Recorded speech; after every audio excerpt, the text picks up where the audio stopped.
Merci à Sébastien. Et j'aimerais dire bienvenue à tout le monde. Et bon sabbat.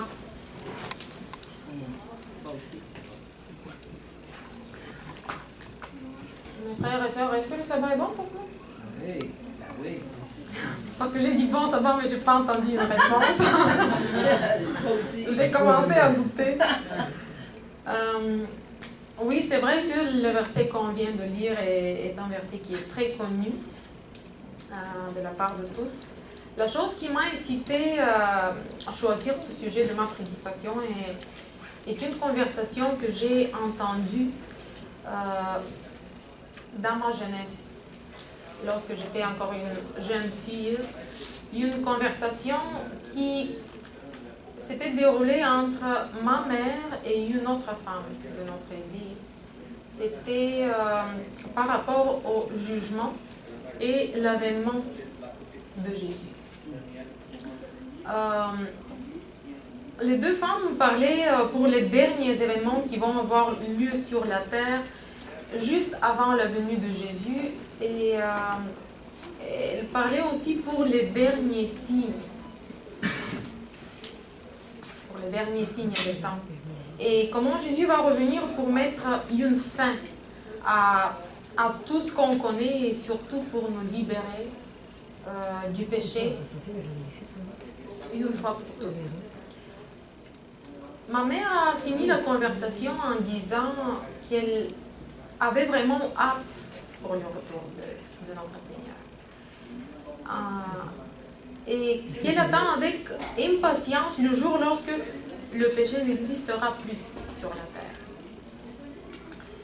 Et en se parlant sur le visage de l'autre femme, j'ai lu vraiment une horreur. Elle a demandé à ma mère, « Ok, mais comment, ma sœur ?» Elle a dit, « T'as pas peur de ce jour-là? Ça va être horrible. Les gens vont mourir. »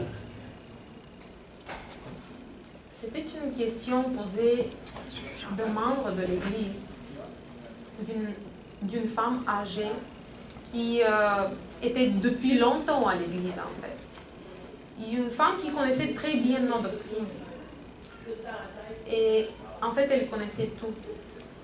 Mais à sa question, je lui ai répondu, « Mais ma sœur, n'est-ce pas ça notre espérance? N'est-ce pas, on est des adventistes? Pourquoi on est appelés adventistes?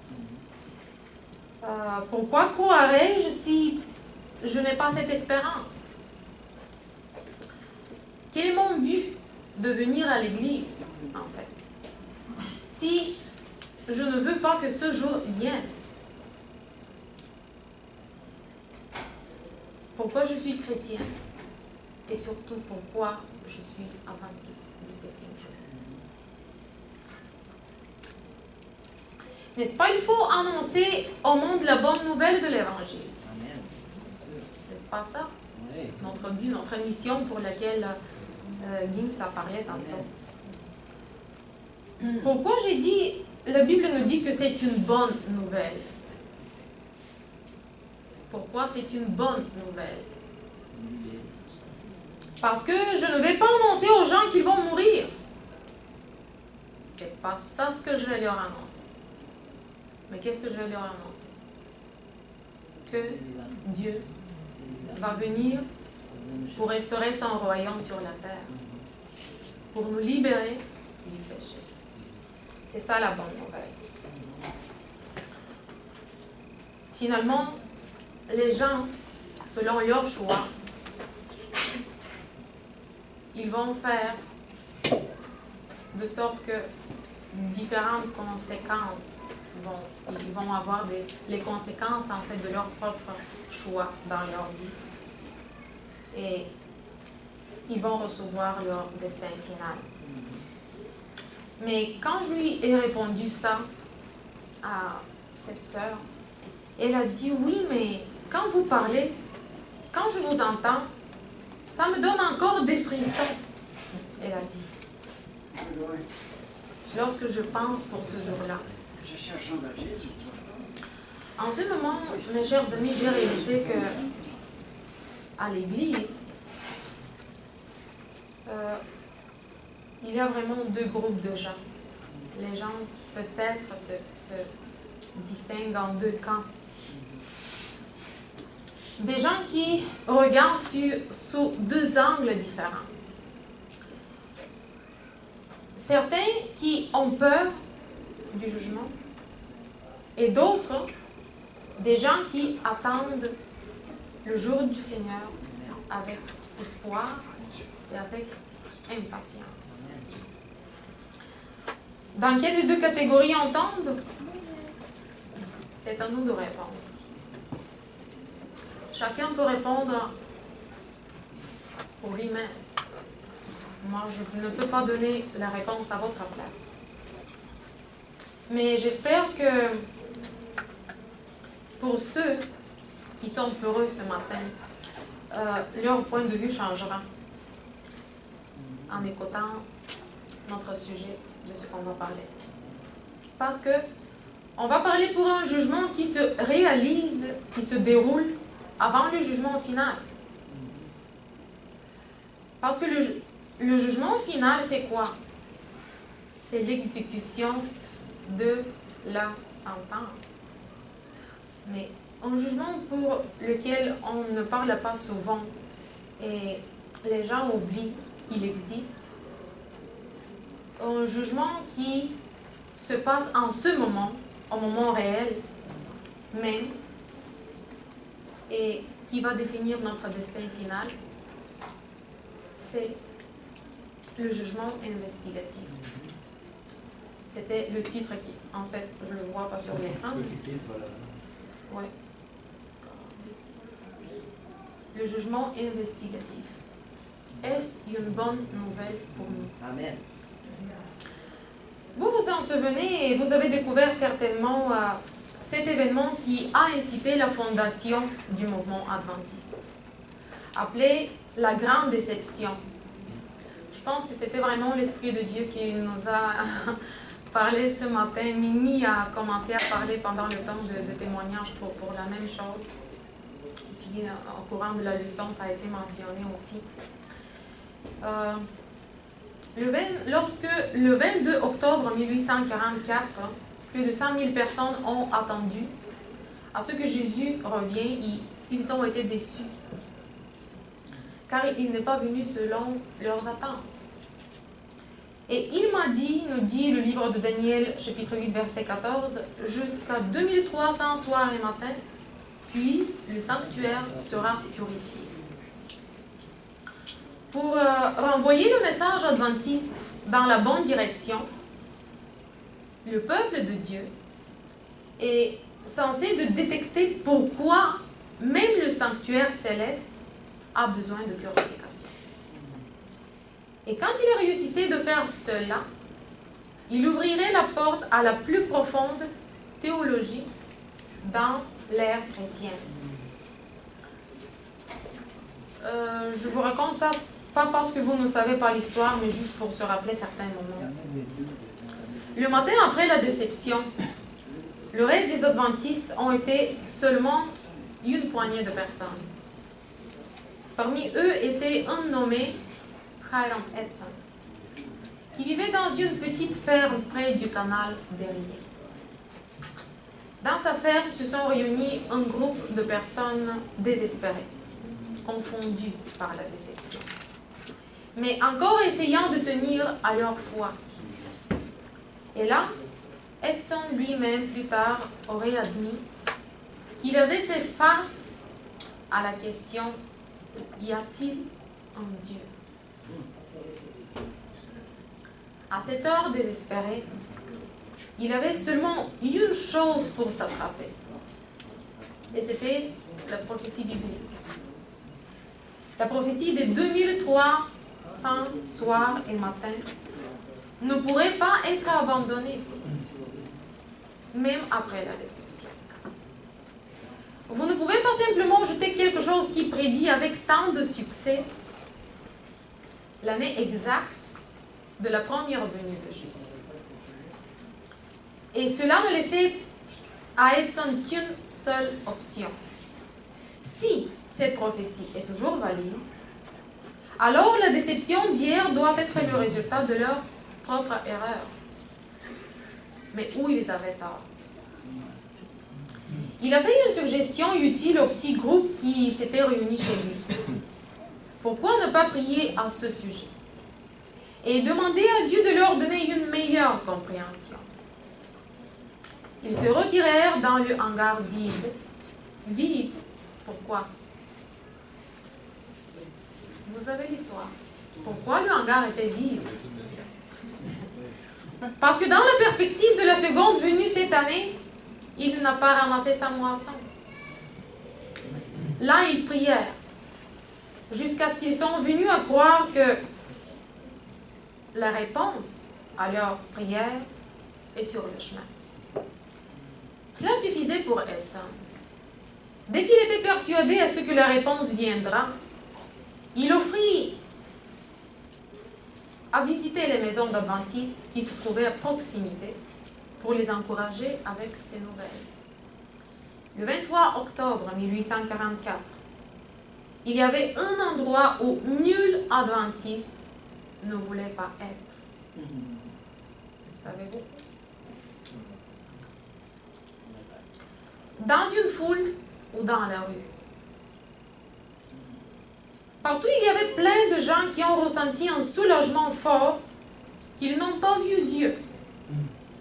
Dieu pour qui ils ont chanté tous les dimanches. Leur raillerie explosait à chaque fois lorsqu'ils voyaient passer un adventiste. Peu d'adventistes voulaient prendre le défi pour le duel. Et Edson, il ne faisait pas exception. Pour rester loin de toute route ou rue, lui et un ami ont décidé de prendre le chemin passant par sa ferme. Et là, dans le brun feuillage d'automne de son champ de maïs, soudainement, il a ressenti que son esprit est éclairé par un texte de Daniel. Savez-vous, mes frères et sœurs, l'adventisme est né de Daniel 8, 14. L'adventisme du 7e jour serait né à partir du texte qui est venu à l'esprit de Hiram Edson. Au cours des années, beaucoup de gens qui ont critiqué la théologie adventiste, parfois jetaient l'idée qu'un champ de maïs était un endroit très approprié pour ce qui est arrivé. Mais nous allons donc nous arrêter un moment et voir s'il mérite vraiment le terme de maïs. Je regardais pendant que l'on plaçait des trônes.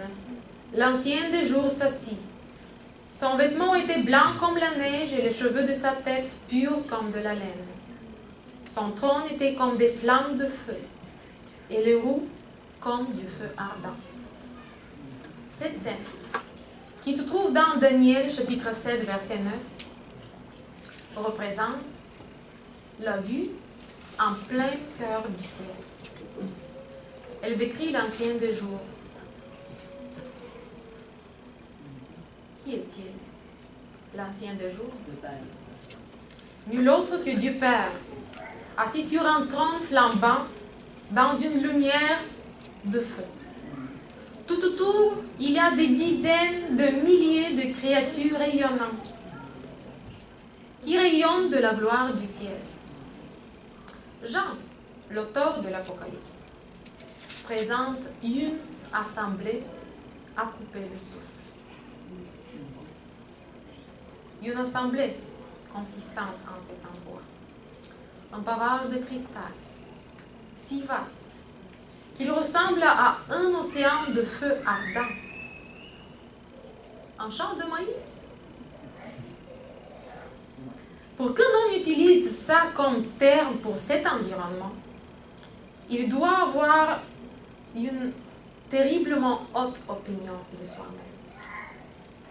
Il s'agit de ce texte qui clignote dans l'esprit de Edson au cours de ce matin d'automne.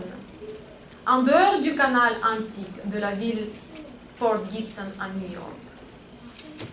Il révèle du Père à son trône. Mais il révèle également quelque chose qui pourrait expliquer ce qui s'est réellement passé le 22 octobre 1844. Il y a quelque chose d'extraordinaire dans ce trône. Daniel 7,9 le décrit avec des roues comme du feu ardent. Je ne sais pas si vous avez remarqué dans la description, mais c'était ça ce qui nous a été dit dans le verset. Des roues comme du feu ardent. Pourquoi? Pourquoi le trône de Dieu, il y a des roues? Au risque d'exagérer l'évident, oui, nous dirons qu'il n'y a qu'une seule raison pour que quelqu'un mette des roues sur quelque chose. Et cela est pour se diriger, pour aller à quelque part. À ce stade, l'érudit biblique débordant de confiance en soi, éventuellement avec un sourire effarouché, va dire qu'un tel langage est une métaphore biblique. Et que nous ne pouvons pas prendre cela trop à la lettre. De qui? Le profane ordinaire qui étudie la Bible pourrait riposter. Ah oui. Alors, qu'est-ce qu'on ne doit pas prendre littéralement? Le ciel? Dieu? Le trône de Dieu? Ou juste les roues de son trône? En quoi il faut croire? Et qu'est-ce qu'il faut rejeter comme une métaphore? En discutant sur cette question, le chercheur devra faire face à un autre problème. Le mot araméen, quand on fait des études, on découvre pour le mot roue utilisé dans Daniel chapitre 7 verset 9 est galgal. Mais ce mot veut dire exactement ce qui est écrit des roues littérales. Ce n'est pas une métaphore.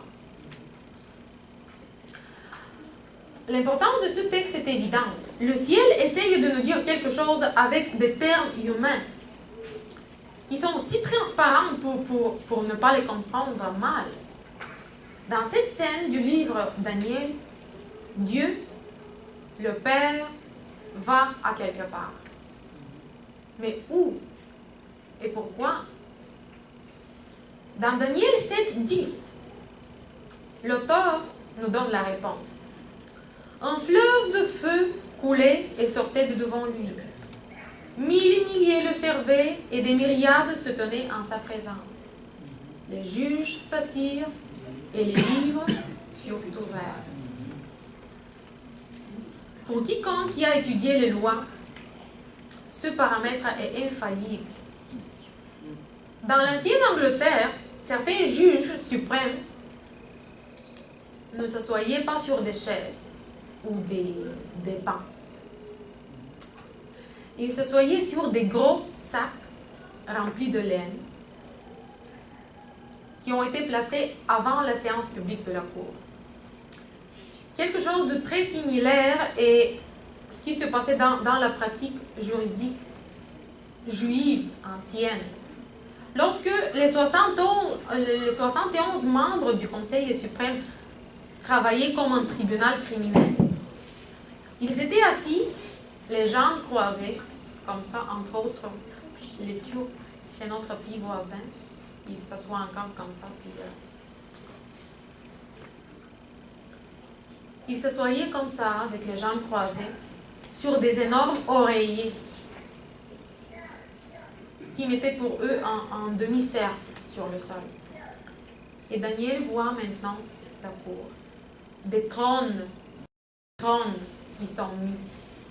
Dans la salle d'audience viennent les rapports.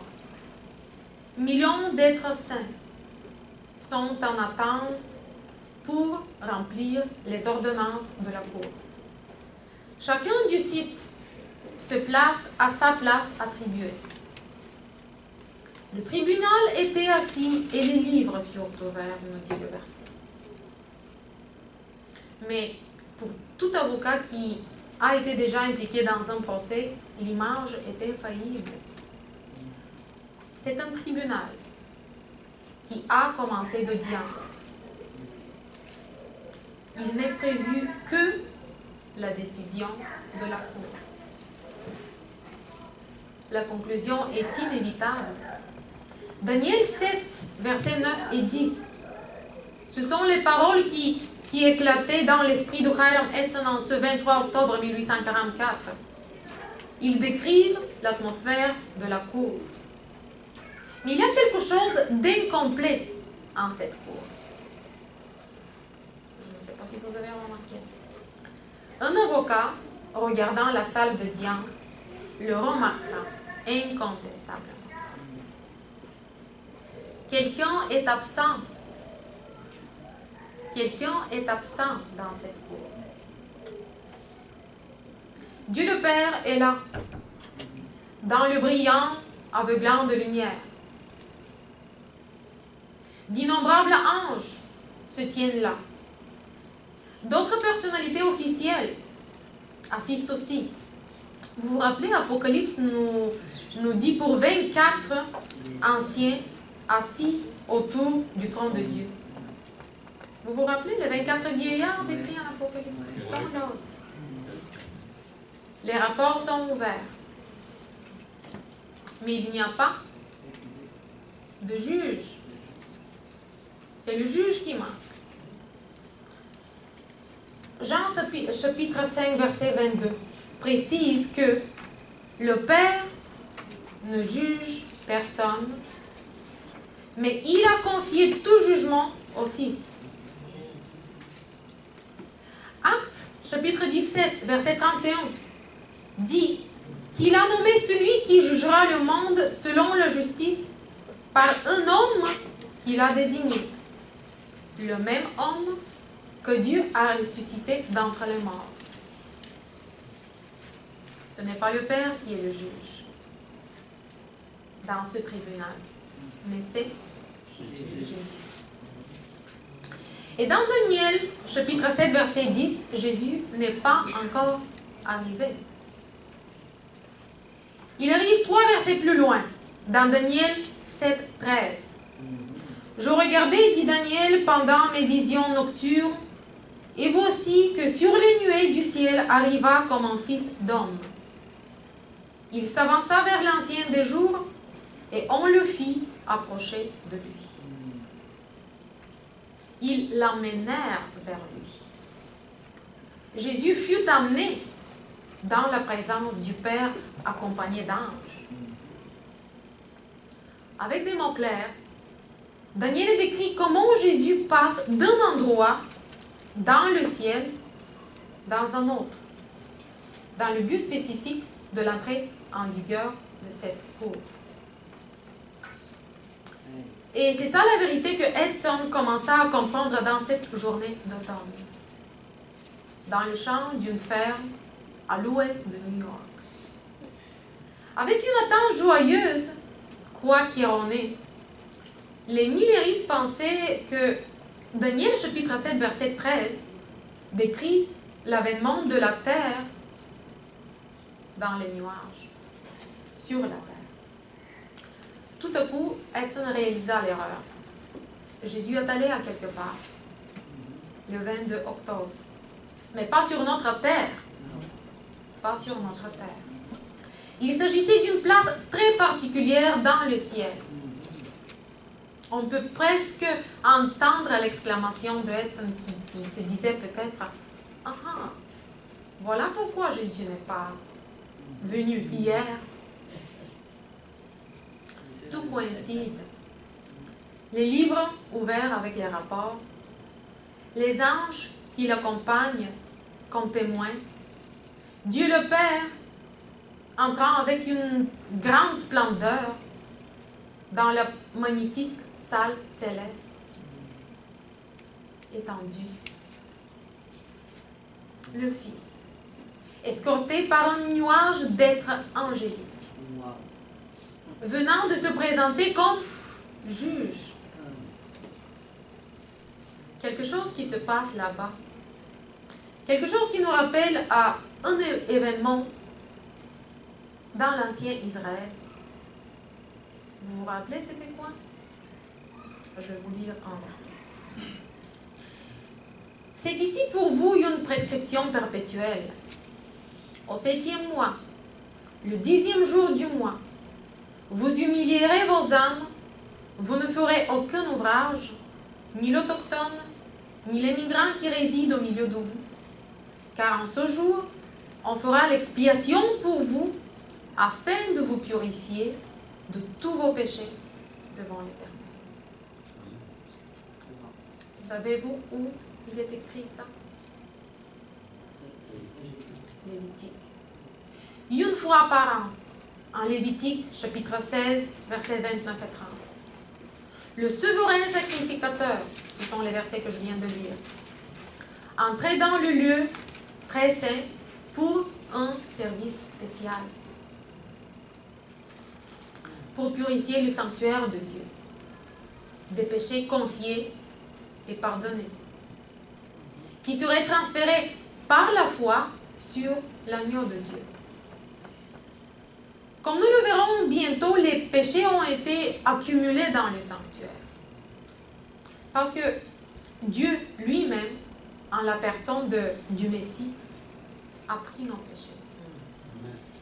Pour Israël, le jour d'expiation était une illustration vivante d'un fait auquel les chrétiens pensent rarement.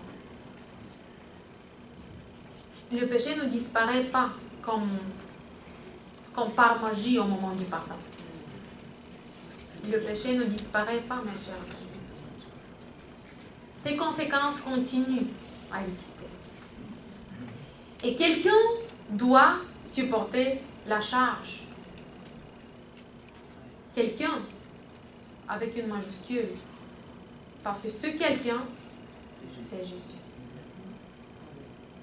Pour cette raison, le jour d'expiation a été un événement très solennel en Israël. Il révèle que le péché n'est pas une chose au hasard, que vous pouvez commettre insouciamment, simplement parce que le pardon est disponible. Tout péché blesse. Il blesse la personne qui a commis le mal, premièrement. Il blesse encore une autre fois lorsque... Vous vous rappelez, c'était quoi l'illustration pour nos péchés? Qu'est-ce qu'il fallait que le pécheur fasse pour que son péché soit pardonné? Tuer un animal innocent. C'est ça, parce que sans versement du sang, il n'y a pas de pardon de péché. Il blesse encore une fois lorsqu'il devait apporter un animal innocent avec des yeux grands ouverts pour faire un sacrifice. Et il blesse plus encore à l'endroit appelé Golgotha. Là où le Fils de Dieu porte les péchés de l'humanité jusqu'aux mâchoires même de l'enfer. Tout cela se distingue nettement au jour des expiations. Et par conséquent, cette journée a été un temps pour l'auto-examen dur, pour l'examen de son propre cœur, pour voir si tout va bien sur le plan de Dieu. Ceux qui n'ont pas réussi à le faire ont été expulsés d'Israël. Le jour des expiations était donc plus qu'un temps ordonné pour purification. C'était un jour de jugement aussi. Pour ceux qui aimaient à être nettoyés, il offrait cela aussi. Les péchés des Israélites ont été symboliquement retirés du lieu très saint et placés sur la tête de quoi? De Jésus. Oui, c'était quoi l'animal? Un bouc. Le bouc symbolisant qui? Azazel. Et c'est qui? Satan. Oui. Oui. Vous savez pour quel des deux je parle? Symbolisant Satan. Une illustration claire qu'à la fin des temps, Satan lui-même souffrira dans la destruction éternelle pour les péchés pardonnés de tous les rachetés. Mais ceux qui manquaient à participer à la repentance et à l'examen de soi, ils ont été chassés d'Israël. Cela signifie qu'ils ont choisi d'adhérer au péché. Quand en fait, ils pourraient être affinés. Et donc, maintenant, ils ont été séparés du peuple de Dieu.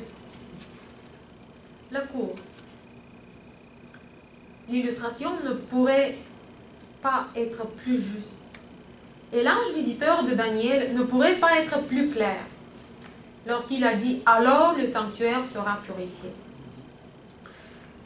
Le jour d'expiation d'Israël illustre quelque chose. À la fin des années 2300, Jésus allait procéder à faire ce que le grand prêtre d'Israël faisait symboliquement si longtemps. Il est entré dans le lieu très saint pour un dernier acte de réconciliation et purification de tous ceux qui participent à une introspection sincère de cette propre âme. Le ciel mettrait le sceau sur les rachetés. Et ceux qui auraient choisi d'adhérer au péché seraient séparés du peuple de Dieu pour toujours. C'était le jour des expiations célestes. Il était également quoi? Un jugement. Il était également un jugement. Et Jésus devrait servir comme juge. Lorsque le grand combat touche à sa fin, le sanctuaire de Dieu même doit être nettoyé des péchés accumulés et subis par Jésus pour les racheter. Cette compréhension peut être plus que tout autre est la cause de la colère de beaucoup de critiques à l'extérieur et je dirais même parfois à l'intérieur de l'adventisme. Voilà pourquoi il est nécessaire de répondre à une question. Pourquoi, dans un ciel sans péché, en fait, pourquoi dans le ciel sans péché, il n'aura jamais le besoin d'une purification? Est-ce que le sanctuaire céleste a besoin de purification?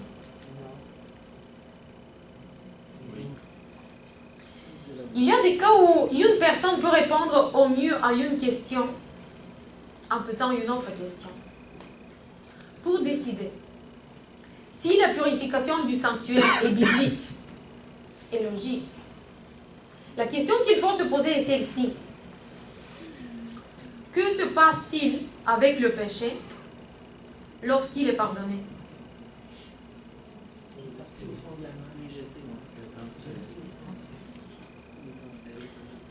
C'est ça.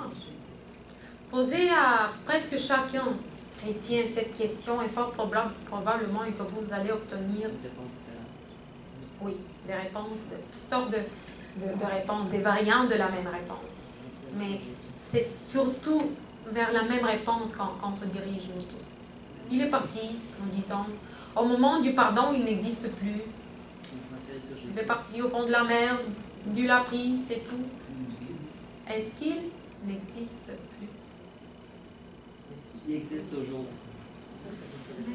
Au moment du pardon, est-ce que le péché que la personne a commis disparaît comme par magie?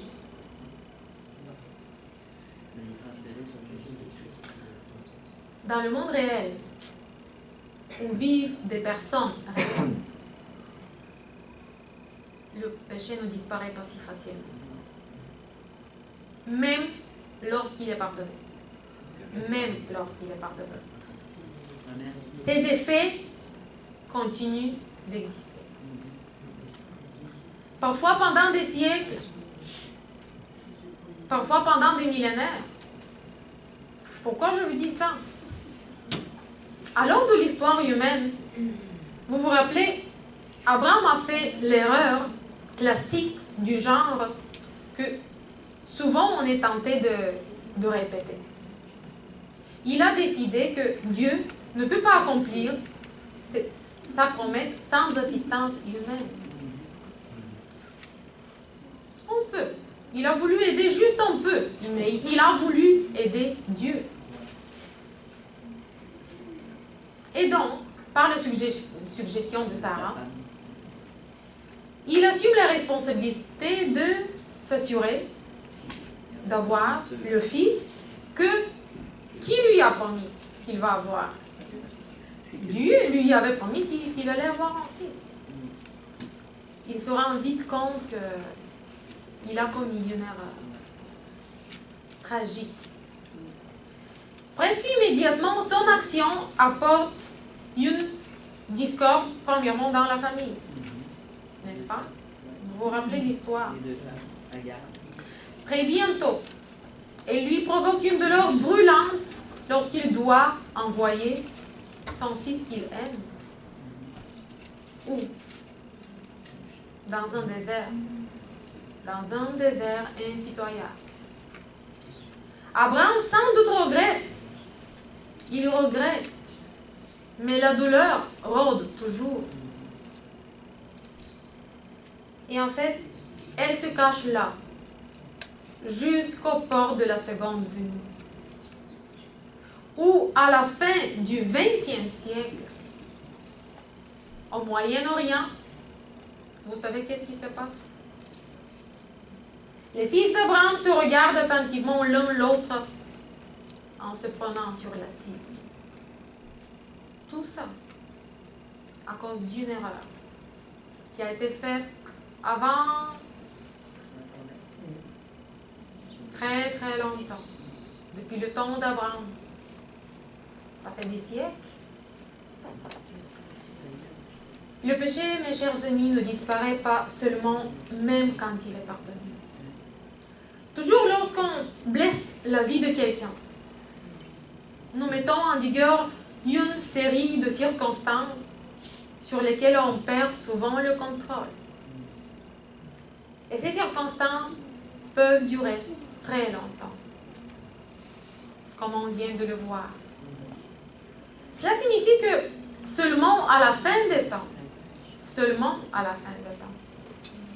vous serez en mesure de calculer les conséquences d'une mauvaise action de votre part. Ce qui signifie à son tour que le jugement ne peut intervenir plus tôt que la fin des temps. Pour faire le calcul sur les conséquences finales du péché, le jugement devrait être le dernier événement immédiatement avant la fin du temps de la grâce et la venue de Jésus. Tout ceci explique pourquoi l'humanité a besoin d'un sauveur. Si le péché n'est pas vaporisé confortablement juste parce que nous sommes navrés d'apprendre à ce sujet, alors notre pardon peut se produire seulement si quoi? Si quelqu'un, c'est ça, ramasse la charge du péché. Quelqu'un d'autre doit supporter la charge jusqu'à la fin des temps. Et c'est la leçon quotidienne de la cour du sanctuaire. Si quelqu'un en Israël péchait, il apportait un animal devant la porte à la cour du sanctuaire. Là, il fallait personnellement tuer la victime. Puis le prêtre aspergeait le sang à l'intérieur de la cour. Le péché pardonné symboliquement a été introduit dans la présence de Dieu. Le péché ne disparaît pas. Il a été porté par Dieu lui-même. C'est exactement ça ce qui s'est passé au calvaire. Le péché n'a pas disparu de façon magique. Il fut porté de l'agneau de Dieu. Dans 1er Pierre, chapitre 2, verset 24, l'apôtre explique que Jésus a souffert pour notre péché. Le verset nous dit, lui qui a porté nos péchés en son corps sur le bois, afin que, mort à nos péchés, nous vivions pour la justice. A porté nos péchés. Il ne les a pas supprimés au calvaire. Il ne les a pas supprimés. Il les a supportés. La langue que Pierre a choisie est remarquable, décrivant ce que Jésus a fait avec nos péchés. Il aurait pu utiliser le mot grec apolloumi. Apolloumi signifie détruire. Mais il n'utilise pas ce terme dans le verset. Il sélectionne le mot grec anaphero, qui signifie porter. Porter le péché. Dieu, Jésus, a porté le péché du monde. Le concept venant du sanctuaire est clair. Le péché doit être assumé par une personne. Nous avons besoin d'un transporteur du péché. Comme ça donc, même le sanctuaire de Dieu est corrompu par le péché. Le sanctuaire juif illustre cela avec une clarté indéniable. Une fois par an, les Juifs voyaient l'ordre dans lequel Dieu va libérer à la fin des temps, cet univers du péché. Parce que même l'univers souffre à cause de nous. Comme le sanctuaire juif dans l'Antiquité, le sanctuaire céleste aussi sera nettoyé. Daniel 8,14 a non seulement prédit cela, mais il a prédit aussi le jour exact où cette purification commencera. Tout ce que Dieu fait, il semble que cela fait partie d'un vaste plan cosmique. Quand Israël quitte l'Égypte, il fait cela vraiment dans la même journée, comme il est dit dans les versets prédits il y a 4000 ans avant, parce que Exode chapitre 12, verset 41, c'est ça ce qu'il nous dit. Dans la même journée. Quand il commence à prêcher, Jésus déclare que le temps est accompli. Marc chapitre 1, verset 15. Quand il meurt, c'est le même jour prédit par symbolisme du temps. Et Actes, chapitre 17, verset 31, il est précisé que la même chose arrivera avec le jugement. Dans Actes 7, 31, il nous est dit « Parce qu'il a fixé un jour où jugera le monde selon la justice par un homme qu'il a désigné. » Le jugement va commencer au jour spécial annoncé par la prophétie. Pour annoncer cet événement, il y aura un peuple qui va proclamer, disant « Craignez Dieu et donnez-lui la gloire, parce que l'heure de son jugement est venue. » Où se trouve cette nouvelle? Apocalypse, chapitre 14. Et dans la transmission de ce message, ils transmettront aussi certaines parmi les meilleures nouvelles de l'Évangile. J'aimerais attirer votre attention, chers frères et sœurs, sur un fait. le jugement, qui a commencé en 1844, ne vise pas à condamner les perdus. Cela arrivera plus tard, pendant les 1000 ans. Ce jugement est destiné pour intercéder pour les justes. Comme j'ai mentionné au début, il y a des gens qui regardent avec peur lorsqu'on parle de jugement, des derniers événements, etc.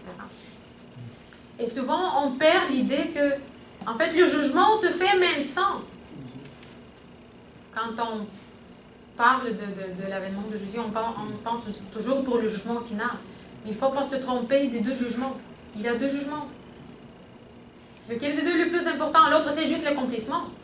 Mais le jugement qui nous scelle, oui, est vraiment maintenant.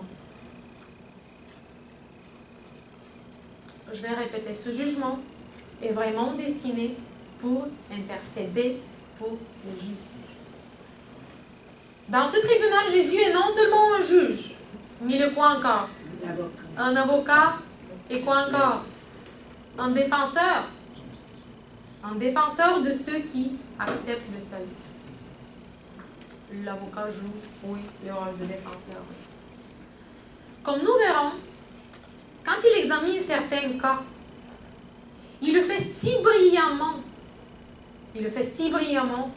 que les péchés des rachetés, quelque chose à laquelle moi-même je n'ai pas prêté tant d'attention, mais c'est pour ça qu'il faut lire beaucoup l'esprit de la prophétie et la Bible. Il nous est dit que les péchés des rachetés ne vont pas disparaître seulement des rapports célestes, mais ils vont disparaître aussi de la mémoire. Comment ça va être? Seul Dieu le sait. Demandez-moi pas. Je ne sais pas comment il va le faire, mais il va le faire. Il va le faire. Et ça, c'est vraiment le message magnifique de l'Évangile.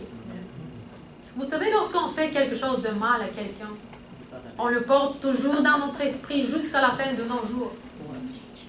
Pensez-vous que notre éternité va être une joie si on se rappelle toujours pour tout ce qu'on a fait, comment on a blessé les gens? Non. Est-ce que ça va être une joie Non.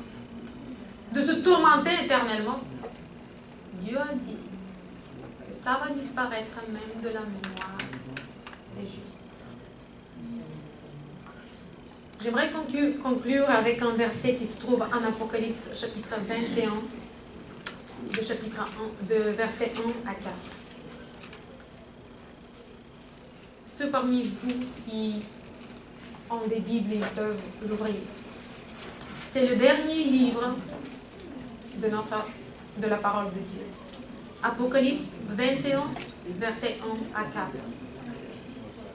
Je vis un nouveau ciel et une nouvelle terre, car le premier ciel et la première terre avaient disparu, et la mer n'était plus. Et je vis descendre du ciel d'auprès de Dieu la ville sainte, la nouvelle Jérusalem, prête comme une épouse qui s'est parée pour son époux. J'entendis du trône une forte voix qui disait: Voici le tabernacle de Dieu avec les hommes. Il habitera avec eux. Ils seront son peuple, et Dieu lui-même sera avec eux. Il essuiera toutes larmes de leurs yeux. La mort ne sera plus. Il n'y aura plus ni deuil, ni cri, ni douleur, car les premières choses ont disparu. Que Dieu nous bénisse pour pouvoir participer dans ce grand événement, nous tous. Ça, c'est ma prière. Amen.